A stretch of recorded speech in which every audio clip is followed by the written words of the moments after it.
Hello and welcome. I'm Brian, the Clueless Guru, and today I'm going to introduce you to Burp Suite Community Edition.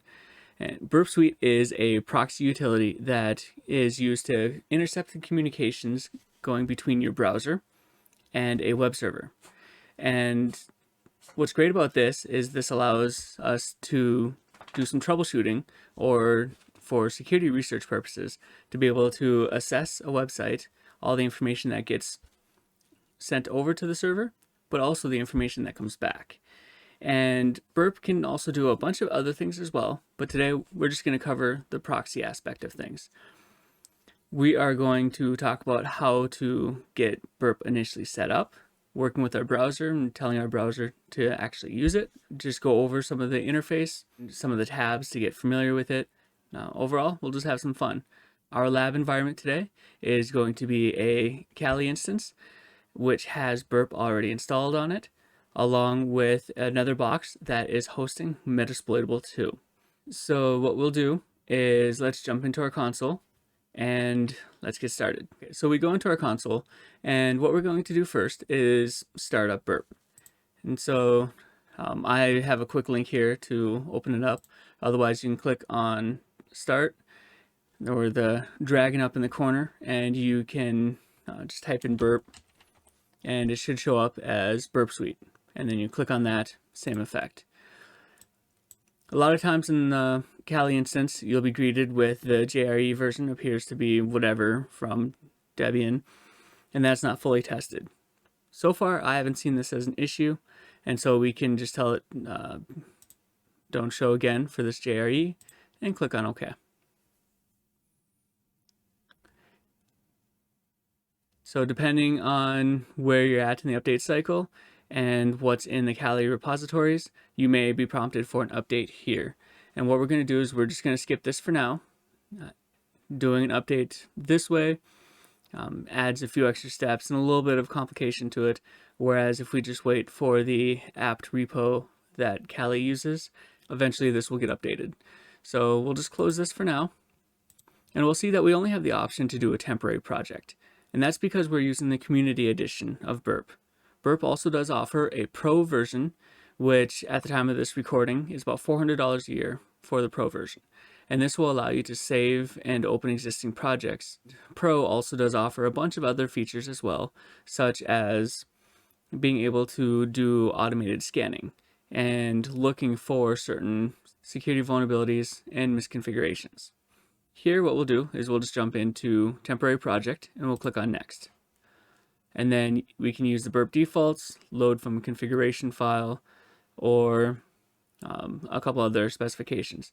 So in most cases, we'll just use the Burp defaults and start Burp. Okay, so Burp is loaded, and now we take a look at the interface. We are initially greeted with the dashboard. So with this dashboard in the Community Edition, for the most part, is an advertising technique from my perspective. And what this is doing is this is showing us on the right hand side here a handful of examples of what could show up in the Pro version.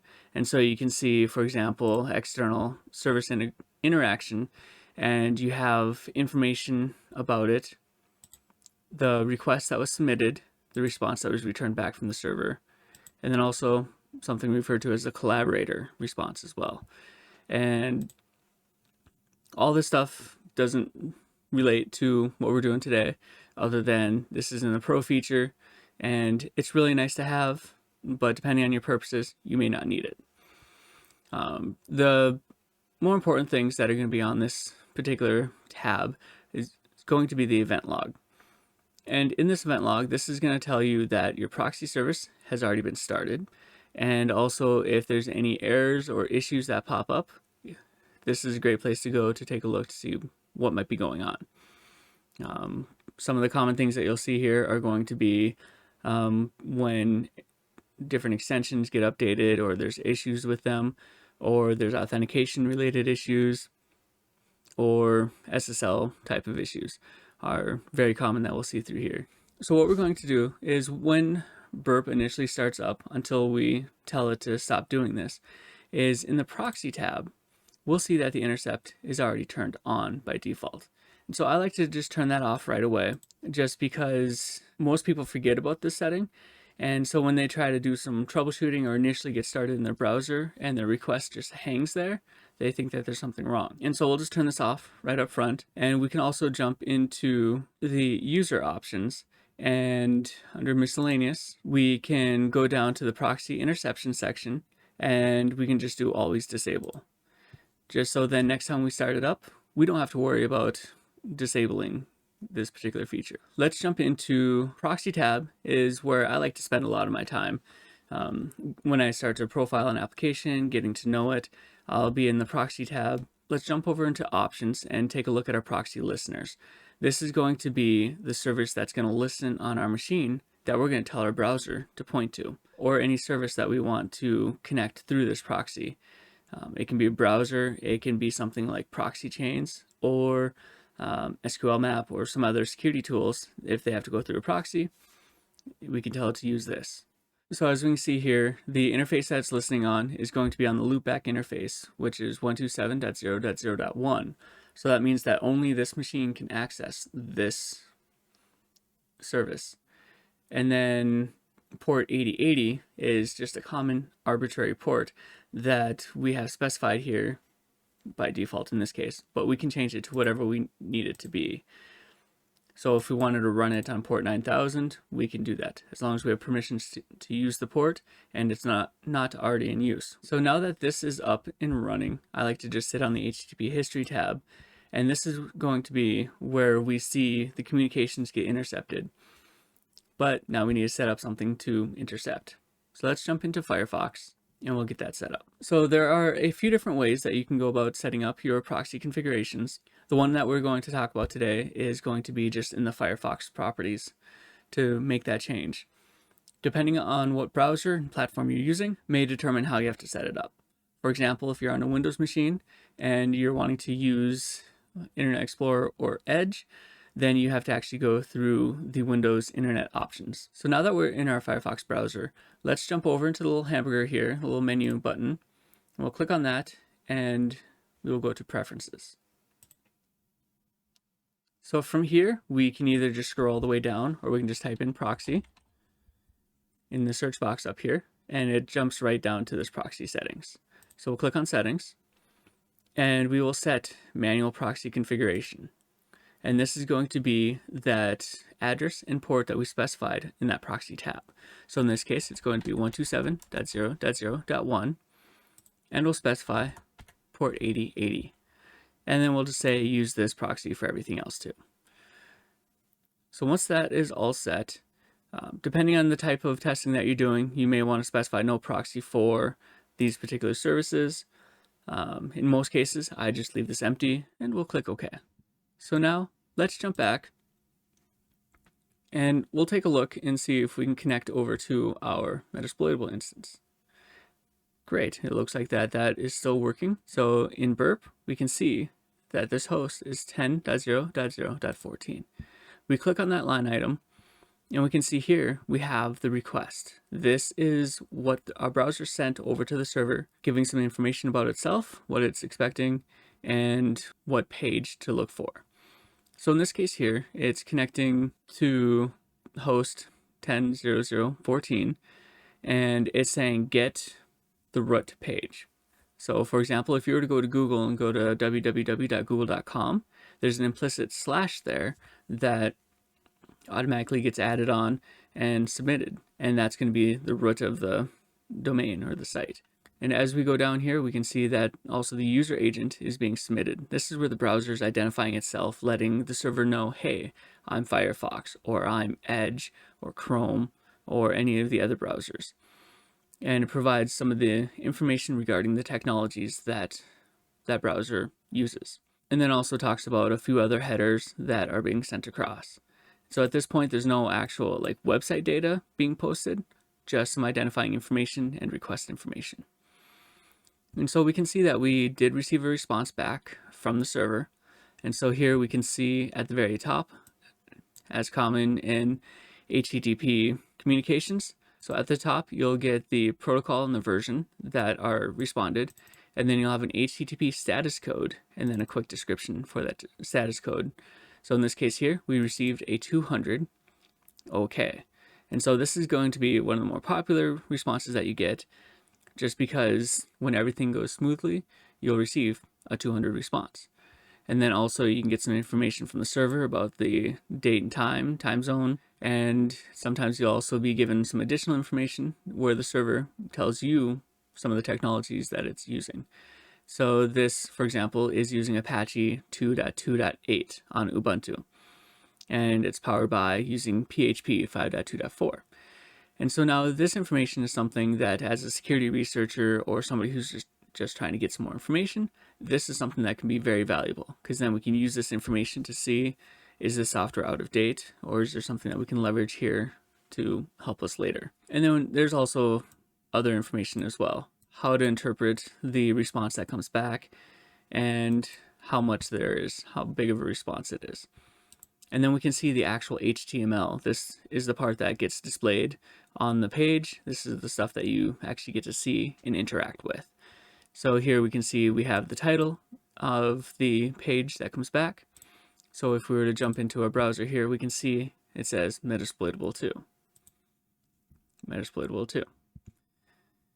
And then the contents in the body, we can see that all this information shows up, the Metasploitable ASCII art that pops up, along with all the different links at the bottom. So here you can see it's an unordered list item, and then an anchor tag or a link, and going to TWiki, PHPMyAdmin, and several others. And we can look at this data a couple of different ways. So the most commonly, I like to look at it in just the raw format, as you can see here. But you can also look at it in the headers view. This is handy in different situations where if you want to manipulate something and have some auto encoding and stuff like that. But it allows you another view of how to look at this data. Sometimes this can get very messy, so going to this view certainly helps. And then when you get into some of the more interesting protocols and techniques, it might help to go into the hex view. We're not going to spend a lot of time here. And so what this is going to do is this is going to show you the hex representation of every single byte that has come across. So for example, G is going to be the hex value of 47. So this helps you to identify maybe non-printable characters or characters that have a goofy symbol instead of an actual value.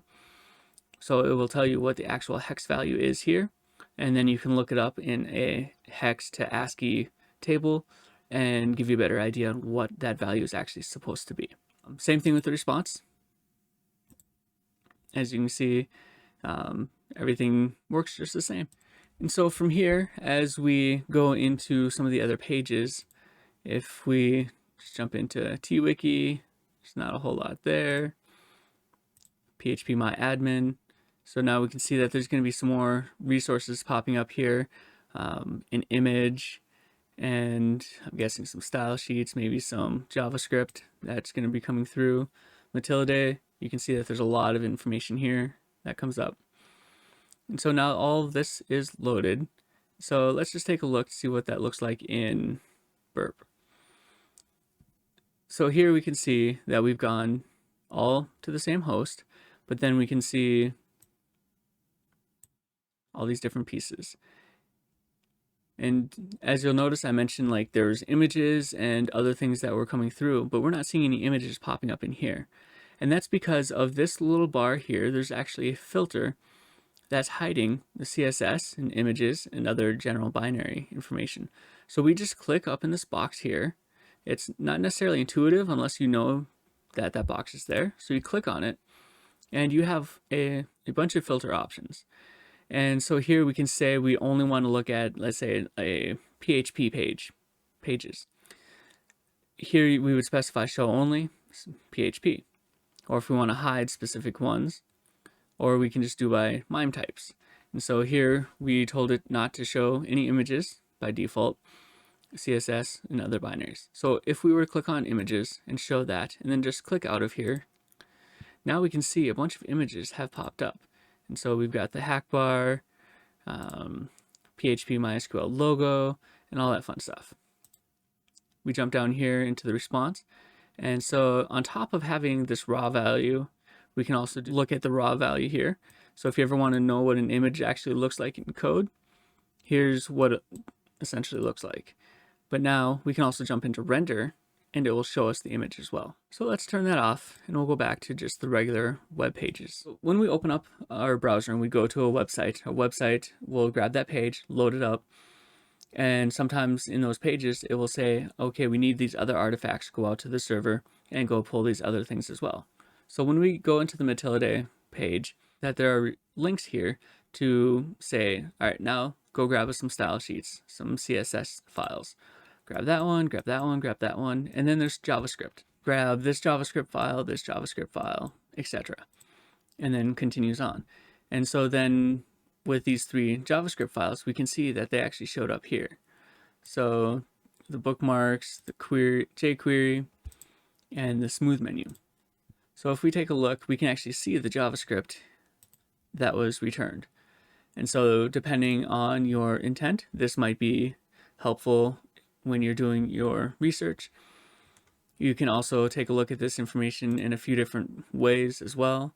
You can do it in a pretty format where it'll automatically relay out the file for you in a more legible format.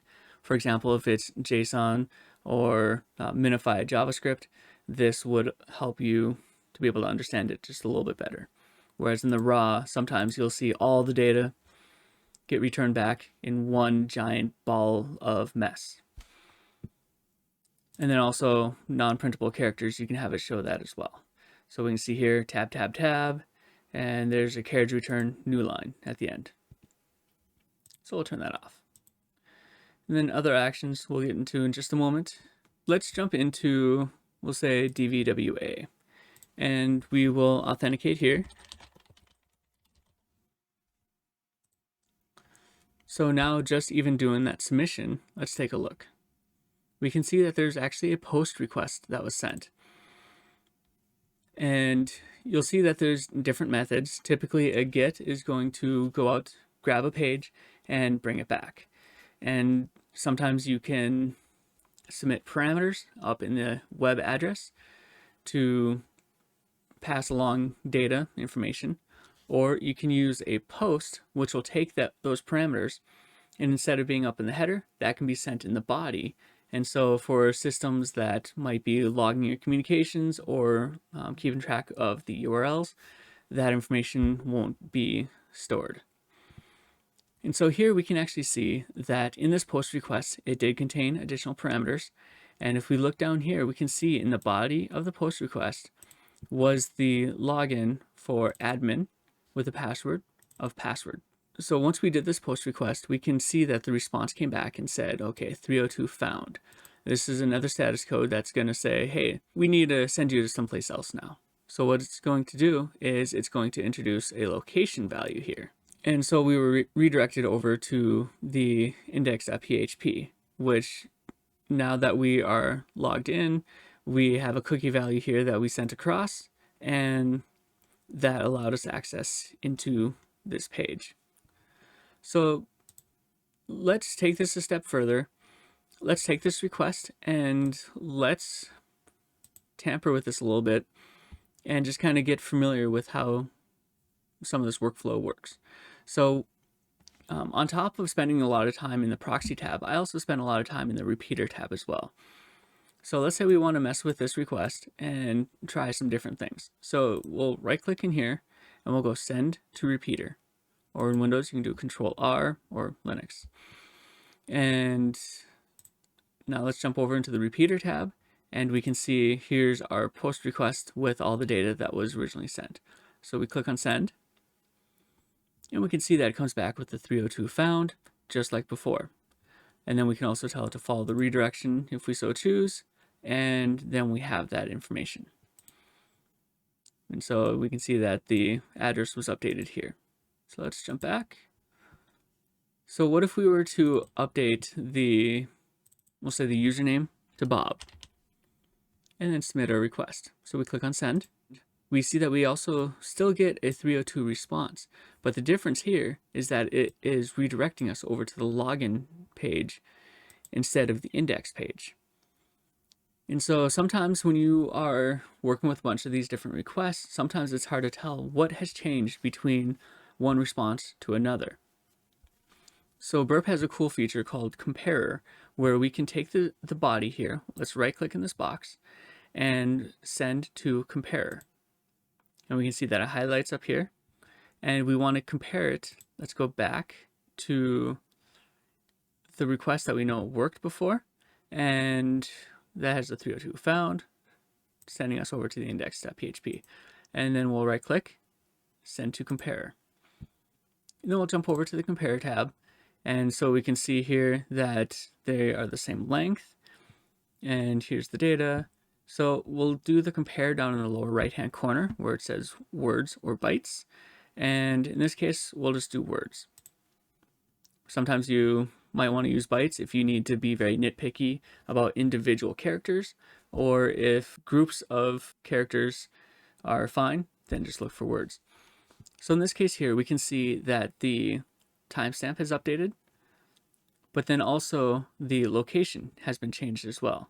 And so we can see that on a successful request, a successful authentication, we got a 302 to go over to the index.php page.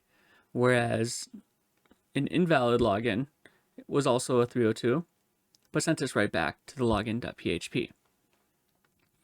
When you're dealing with a large result set that requires scrolling and they're very similar in responses, you can click on the Sync Views button in the lower right hand corner.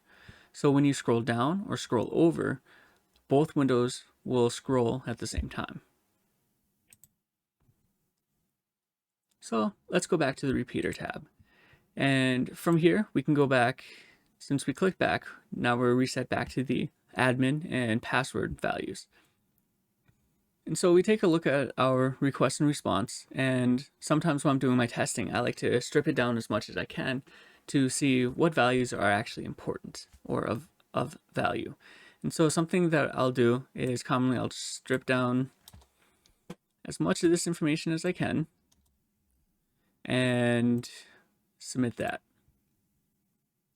And so we can see that it looks like we were given a session cookie along with the 302 redirection over to index.php. This would suggest that our authentication worked. And so this can help us in speeding up some of our automated tests where we just minimize down to just the data that we need, or to help us when we develop maybe scripts or other payloads that we want to maybe do some automation with. We don't have to deal with a giant wall of text to accommodate for all the other values. And so this is a nice little technique to just figure out the bare minimums. So let's jump over to our DVWA. Let's have a little bit of fun. Well, first, let's lower the security within DVWA down to low. And let's jump over into command execution. And so with this here, you can do a ping and specify a network address for it to connect to. And so in our case, we are just going to ping itself and submit. And then we wait just a moment for the results to come back. Okay, so our results came back. Now let's take a look in Burp Suite to see what that looks like. So we'll go back to the Proxy tab. And so now we have a bunch of these requests that are coming in. One thing I like to do is, by default, it's sorted in numerical descending order. And I like to inverse that so that it is the latest requests are up on top, just so then you're not always having to scroll down to the bottom. And so we'll take this post and we'll see that there's an IP address that was submitted, and then our response that came back include the content from that ping command. So let's take this and we'll send it over to Repeater. And so instead of going through the browser and issuing all these commands over and over again, we can just do it right here within Burp. So one thing that we want to do is let's see if we can stack commands onto this ping request, because in a lot of cases for this particular type of vulnerability, you'll see that in the source code here, it's doing a shell exec on ping and just putting in the target. And the target is the value that was retrieved in the request header. And there's no validation being done here. So what this will allow us to do is to just throw in a command. And so we'll just do semicolon ID. And so in the Linux world, we'll see that if we type in ID, we have our UID, GID, and all this other information. So let's run this. We click on send, and we get our wall of text back. So now we have to kind of scroll through and take a look. Okay, so we see our ping, but then we also see below that we're running as www-data. That's the username in the group that's on the server that this account is running as. So, okay, great, I know who I am. What's the big deal? So we can take this and we can go a step further and gather even more information.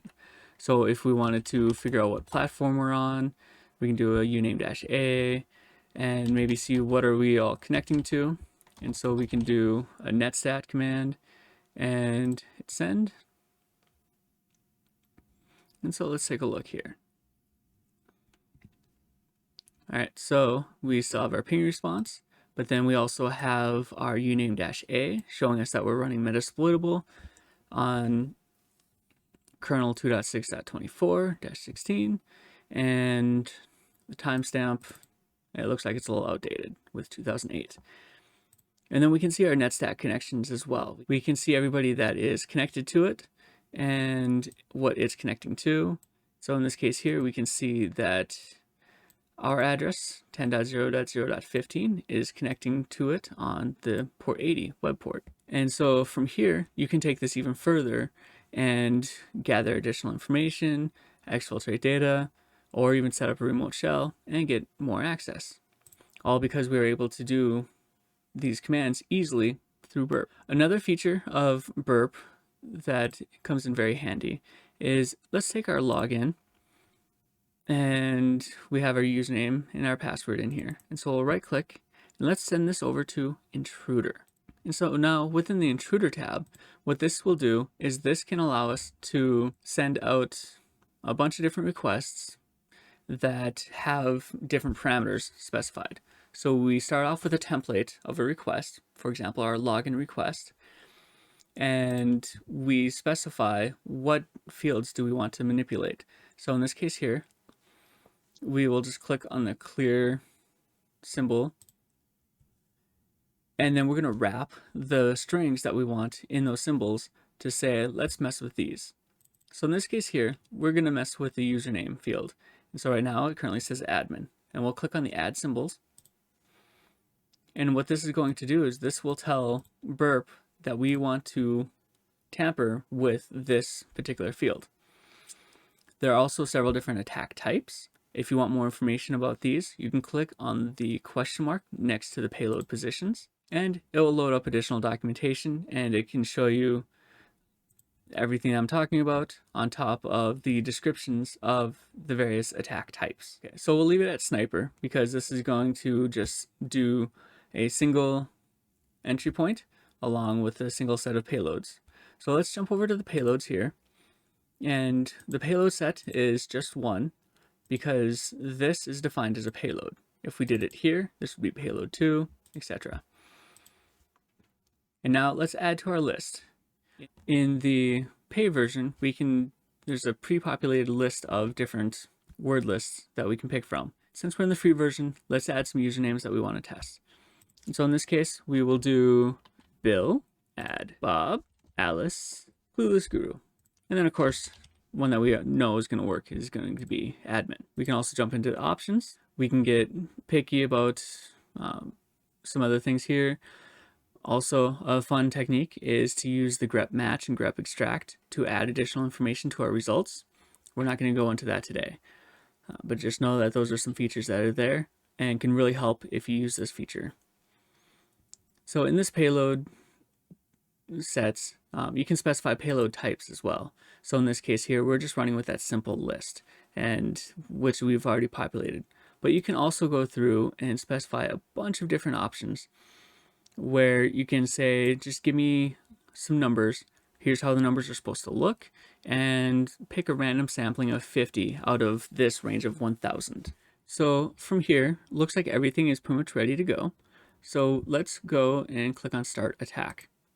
Since we're using the community version, it's going to be limited as far as how fast it can go. And the pro version will submit requests as quick as the network allows it. So we'll click on OK. So that wasn't too painful. But as we can see, they all came back as a state of 302. All of them had a redirect in there. No errors, no timeouts, and the lengths are all the same. Depending on your testing, this may have enough information. Most commonly, like the length will change when something happens. And so we can see that the initial request here is going to be our baseline. This is going to be the values that were originally submitted, just so you have that in here as kind of a sanity check. And so we can see in the response here, it's a redirect over to the index.php. And then, which should be exactly the same since we specified admin down here. But then all these other ones had different locations. So what if you had a million different usernames that you were testing here? This is not that helpful.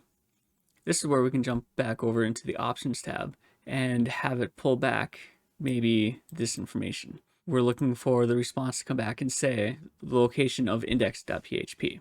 We can just jump into the Options tab here, or we can have it initially defined in our first attempt. And so now we can say grep match and have it look for these different expressions, or we can actually just have it come back and say extract the following values from these responses. So let's have it just extract back the location, because maybe there's going to be situations where it's not just login.php or index.php. What if there's some other options as well? You don't want to miss those. So we'll click on Options. We'll click on Add. And so what's nice here is this will just give you a nice easy way of picking out the attributes that you want. And so here we can see start after the expression, location, and end at carriage return. So we'll narrow this down a little bit more, just in case this order changes. We don't want it to get missed. So here, exclude headers, update configuration. All right, so looks like that we have our value that we want. So we'll click on OK. So now let's go back to our results. So now we can see this location, index, login, login, login, login, index. So great, this tells us exactly what we need to know. And then we can sort this in whatever way is going to help us. So in this case, we want indexes up on top to show us valid accounts. And then everything else is below that. So there's Intruder. So let's talk about the Decoder tab. This is a very helpful tab that will help you to encode and decode data in various formats.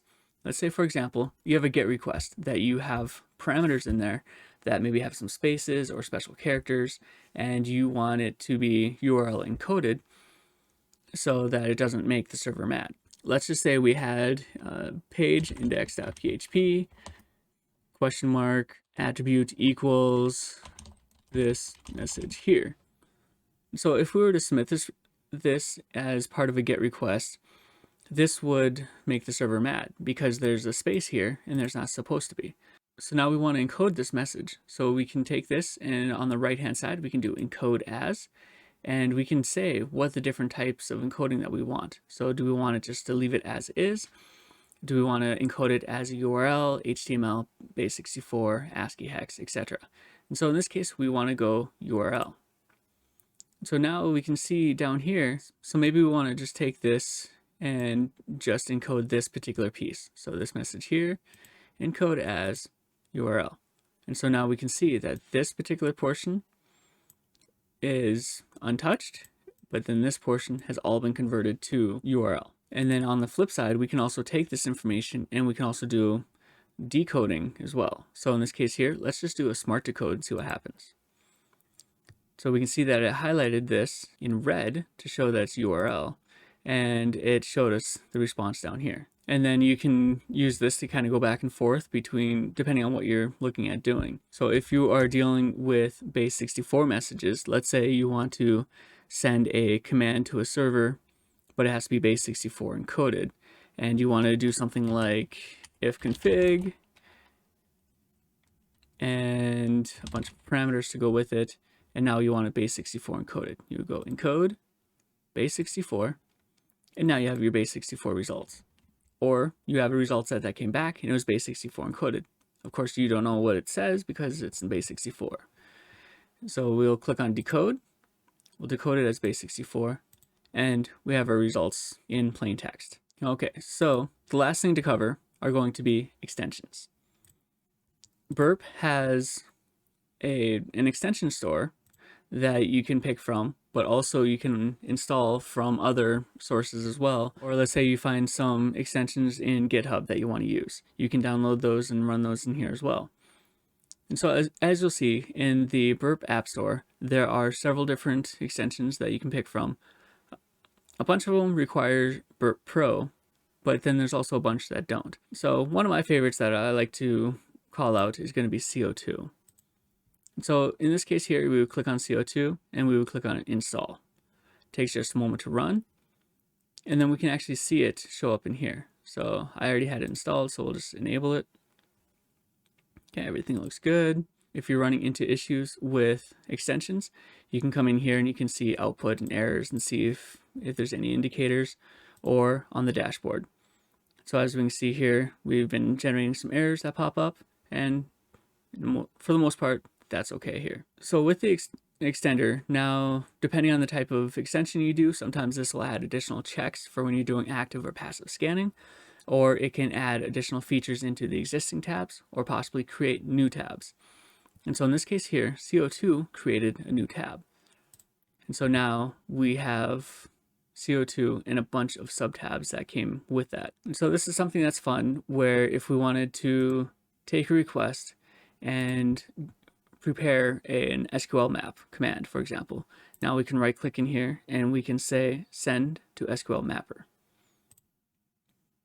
And now it's going to pre-populate a lot of this information. We make some tweaks, copy out our command, run SQL map. So you can enable or disable Burp extensions as you need them, or when you first start Burp, you have an option of just disabling all extensions. Sometimes if you load up too many extensions, it just takes a little while for Burp to load. And so if you just need a quick, let's get Burp up and running, and don't need all the extensions, you can disable it on start. Now, if we were to test something on an HTTPS service, when we're running through Burp, our browser doesn't know to trust Burp and the certificates that get generated through there. So if we were to jump into our browser here, and let's say we go to google.com, we'll be greeted with a potential security issue. Depending on your browser and the age of the browser, you might get a different type of response here. And so in this case here, we don't even have an option of moving forward. It's saying there's a man in the middle that's detected, and so we can view the certificate if we want. And we can see that the certificate has been assigned by Portswigger Certificate Authority. Portswigger is the company behind Burp, and so within Burp, there is a certificate authority that will generate certificates on the fly, and it will be signed by itself. As a certificate authority, it will assign out certificates and say, okay, I'm google.com, and here's the certificate. Let's continue on. And so what we can do is we can actually just navigate to http://burp. And so here, this will get us just to this page, Burp Suite Community Edition. Welcome to Burp Suite Community Edition. And then we can download our CA certificate here. So we'll click on that and we'll save the file and click OK. All right, so now we download the CA file. This is going to be the identifier for the certificate authority for our Burp instance. So now let's load it up into Firefox in this case. And different browsers are going to handle this a little bit differently, but we'll do it in Firefox. This is going to tell Firefox, hey, we're going to trust this certificate authority unconditionally to create certificates for us, so then we don't have those particular errors. So we'll click on the hamburger or the menu button in the corner, and we'll go to Preferences. And under Privacy and Security, we just jump down to the bottom, and we'll see Certificates. And we'll click on View Certificates, which brings up a new window. And in this case, Authorities was automatically selected, and we'll click on Import. And in our Downloads folder, we'll grab that cacert.der, which was downloaded from that Burp web interface. I'll click Open. And now we're given an option, do you trust Portswigger CA for the following purposes? And so we'll trust the CA to identify websites, because that's how we're using it. And if you want to look at it a little bit more, you can click on View. And then we click OK. And OK again. So now, let's jump into our browser and try to go to Google again. Google.com.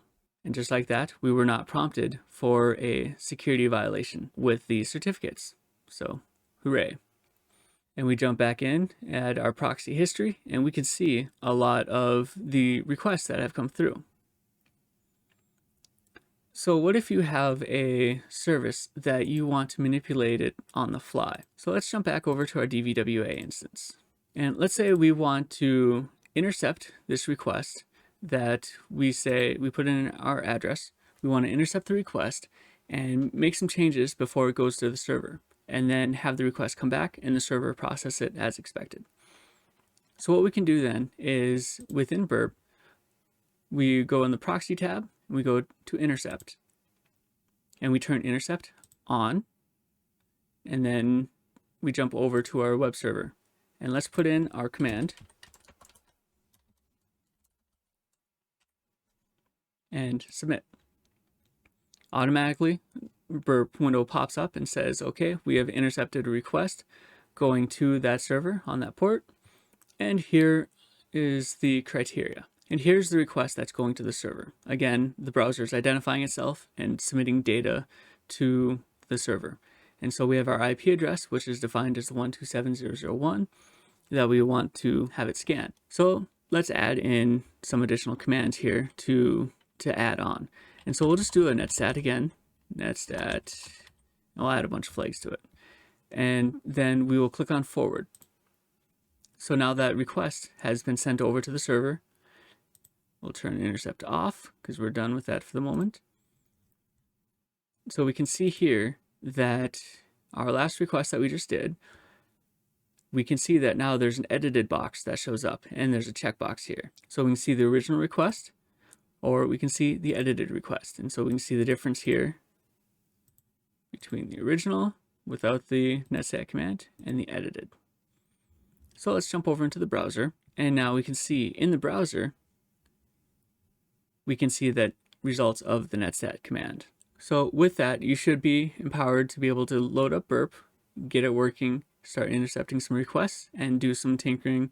And this will be a great way for you to be able to better understand how websites work, all the elements that go into a website, and then also what the requests actually look like, what kind of data gets sent back and forth. Also how to do it with SSL related sites, working around the certificates, along with being able to interpret the data using the encoder, decoder, and also to send custom payloads using Intruder. And then also to be able to intercept requests on the fly, make changes, and see how the browser responds to that. And that also works on both sending it out and receiving it. Right. So we covered a lot of information here, and it's going to be a little overwhelming at first. And this is where practice is going to come in handy. And so with Burp, it's free and very simple to be able to load it up, start looking at the requests of things that are going back and forth. And so you just have to make sure that if you're going to be doing any sort of security testing, is to make sure that you have permissions in order to do that. And one great avenue, if you don't have anything readily available, is to look at our learning platforms such as TryHackMe or HackTheBox. And these will give you opportunities to be able to use Burp and to get some practice. If you like this content, if you like how it's delivered and it makes sense to you, please like and subscribe down below. Throw in some comments. Tell me how this has helped you, or Are there any particular features that are of real interest to you that I didn't cover? Let's continue to learn and grow together in securing the world one command at a time.